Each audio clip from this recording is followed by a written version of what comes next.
अगर आज़ादी इतनी आसान होती तो इतनी लाशें क्यों गिरती? इतिहास हमें कुछ नाम याद करवाता है, लेकिन क्या सच में वही लोग आज़ादी लाए थे?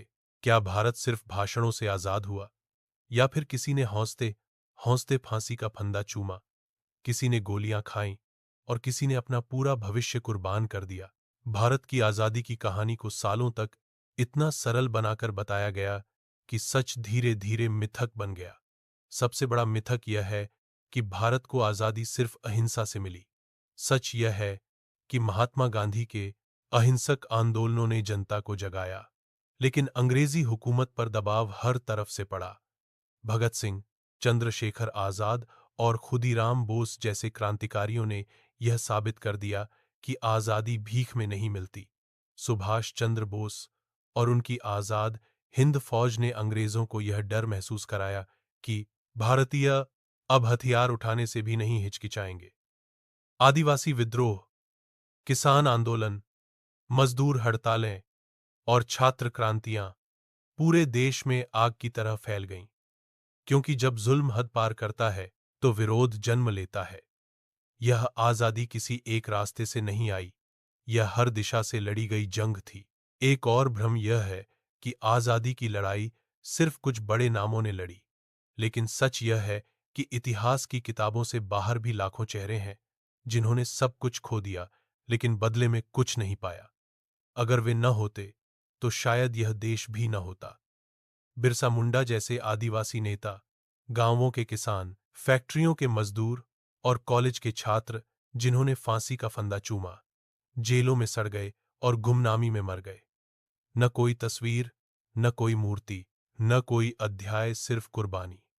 कुछ नाम इतिहास में दर्ज हैं, लेकिन ज्यादातर बलिदान खामोश हैं। क्रांतिकारियों को अक्सर हिंसक और उग्र बताया गया, लेकिन वे सिर्फ हथियार उठाने वाले युवा नहीं थे, वे सोचने वाले दिमाग थे। भगत सिंह सिर्फ बम नहीं फेंकते थे, वे किताबें पढ़ते थे, लेख लिखते थे और एक बराबरी वाले समाज का सपना देखते थे। उनका बलिदान डर फैलाने के लिए नहीं था, बल्कि सोए हुए देश को जगाने के लिए था। जब कोई हौंसते हौंसते फांसी का फंदा चूम ले, तो समझ लेना चाहिए कि वह मर नहीं रहा, वह इतिहास लिख रहा है। यह मान लेना भी एक मिथक है कि स्वतंत्रता सेनानी सम्मान और आराम की जिंदगी जीते थे। हकीकत यह है कि ज्यादातर ने भूख, गरीबी, जेल और अमानवीय यातनाओं को अपनी नियति बना लिया।